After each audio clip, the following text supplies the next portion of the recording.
औज़ु बिल्लाहि मिनश्शैतानिर्रजीम बिस्मिल्लाहिर्रहमानिर्रहीम अल्हम्दुलिल्लाहि रब्बिल आलमीन वस्सलातु वस्सलामु अला रसूलिहिन नबील करीम। अल्लाह के नाम से शुरू जो बड़ा मेहरबान निहायत रहम करने वाला है। तमाम तारीफ़ें और खूबियाँ उस शाफ़ी के लिए जो तमाम जहान का पालने वाला और शिफा बख्शने वाला है, जिसने कोई चीज़ भी बेफ़ायदा पैदा नहीं की। और दुरूद पहुँचे तबीब रूहानी व जिस्मानी हज़रत मोहम्मद रसूलुल्लाह सल्लल्लाहु अलैहि वसल्लम पर। चमन निशा दवाखाना यूट्यूब चैनल के नाजरीन को खुश आमदीद कहते हैं। मैं आपका मेज़बान हकीम खुर्शीद आपकी खिदमत में हाजिर हूँ।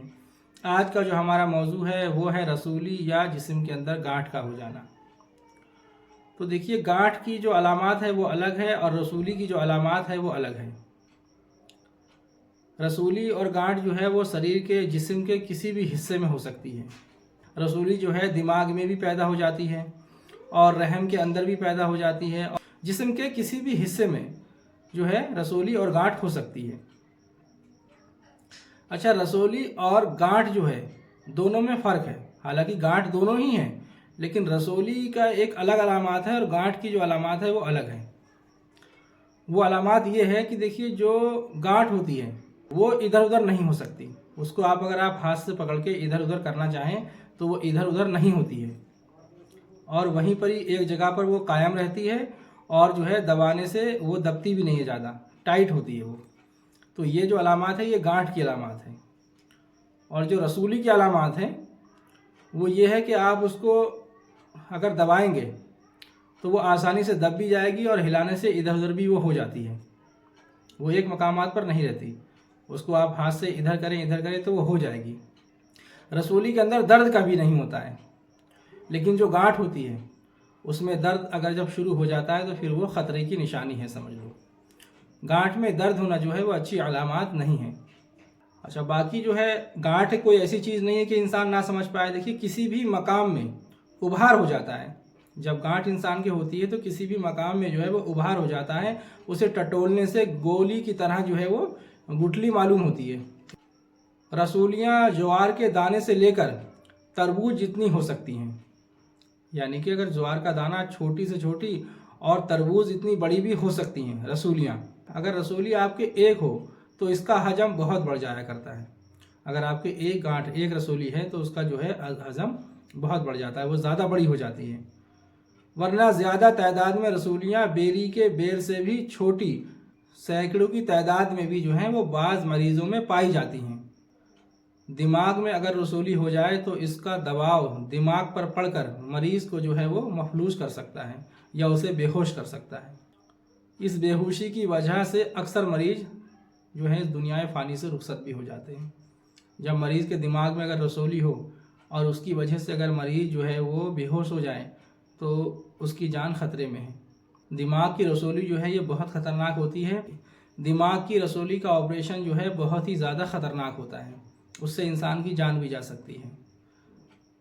और अगर जिस्म के किसी हिस्से पर रसूली है, अगर इंसान ताकतवर है तो उसका आप ऑपरेशन करा सकते हैं, कोई हर्ज नहीं है। अगर मरीज़ कमज़ोर है, ऑपरेशन नहीं कराना चाहते हैं, तो ये नुस्खा जो हम आपको बता रहे हैं, इंशाअल्लाह ताला किसी भी किस्म की रसूली हो या गांठ हो आपके, तो इंशाअल्लाह ताला अल्लाह के फजल से ठीक हो जाती हैं। कई मरतबा हमने इस नुस्खे को आजमाया है और इंशाअल्लाह ताला बहुत सारे मरीज़ ऐसे थे जिनको गांठें थीं, अल्लाह के फजल से उनको जो है शिफा हासिल हुई है। हमने खुद अपने हाथ से कई मरीज़ों का इलाज किया है गांठ वालों का।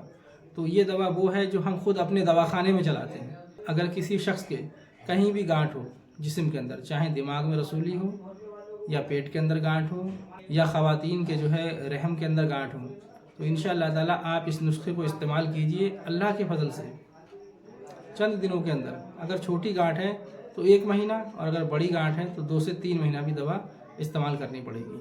लेकिन इंशाअल्लाह ताला ये दवा बहुत ही भरोसे की दवा है। ये जो खुद हम अपने दवाखाने में इस्तेमाल करते हैं वो दवा है ये।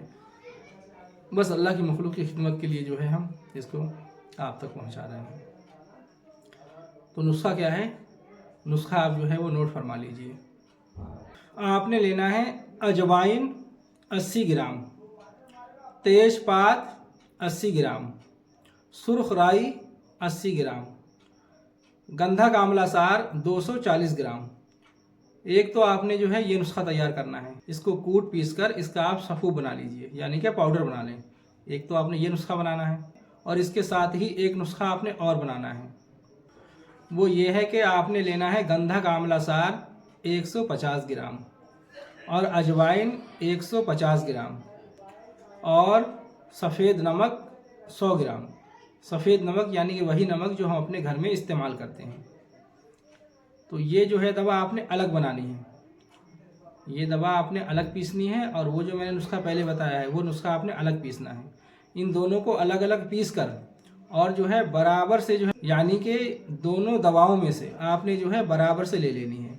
50-50 ग्राम लेकर उसको एक ही में फिर मिक्स कर लेना है आपको, और इसको जो है आपने इस्तेमाल करना है। इसका खाने का तरीका यह है, आपने सुबह दोपहर शाम आधा आधा चम्मच दिन में 3 बार जो है आपने पानी के साथ इस्तेमाल करना है। गुनगुने पानी से ले लेंगे तो और भी बेहतर है, वरना ताज़े पानी से भी ले सकते हैं आप।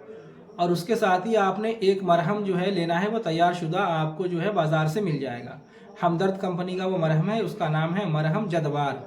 उस मरहम को आपने क्या करना है, चम्मच से निकाल के डिब्बे में से थोड़ा सा जितना आपको लगाना हो उतना उसको गर्म कर लीजिए। गर्म करने के बाद जो है वो पिघल कर तेल के जैसा हो जाएगा। बस गांठ पे उसकी जो है धीरे धीरे मालिश कर लीजिए। मुमकिन हो अगर ऐसी जगह गांठ हो तो वहाँ रुई रख कर और कोई जो है कपड़े वगैरह से बांध दीजिए, यानी कि उसको कवर कर दीजिए आप गांठ को किसी भी तरीके से। तो इंशाअल्लाह ताला इससे जो है आपकी गांठ बहुत जल्दी पिघल कर और बिल्कुल ठीक हो जाएगी। और जो गुदूद आपके फूल गए हैं सुकून की वजह से, यानी कि वो जहरीले मादे बाहर नहीं निकाल पाते हैं, तो इस दवा के इस्तेमाल करने से इंशाअल्लाह वो गुदूद जो हैं अपना काम करने लगेंगे। जब लीवर के अंदर एक सफरा पैदा होगा तो वो जो गांठें हैं वो अपने आप ही जो है पिघलना शुरू हो जाएंगी। देखिए, कोई भी चीज़ अगर जम जाती है तो उसको हम हीट देकर जो है, गर्मी देकर ही उसको जो है पिघलाते हैं। बस यही तरीका इंसान के जिस्म के अंदर गांठ का है। अगर गांठ आपके हो गई है तो वहाँ पर आप गर्मी पैदा कर दीजिए, तो वो गांठ जो है खुद ही पिघल जाएगी। तो ये दवा जो है इंसान के अंदर सफरा पैदा करती हैं, तो इंशाअल्लाह ताला वो गांठें ठीक हो जाएंगी अल्लाह के फजल से। ये नुस्खा बहुत ही मौसर और बहुत ही मुफीद ये नुस्खा है। आप बनाइए और फ़ायदा उठाइए। हम अल्लाह की मखलूक की खिदमत के लिए अपने ज़ाती तजुर्बात लोगों तक पहुँचा रहे हैं। अल्लाह तबारक व तआला हमारे बताए हुए नुस्खों से आपको फ़ायदा उठाने की तौफीक दे, और मुझे मेरी मेहनत का दोनों जहां में समरा अता फरमाए।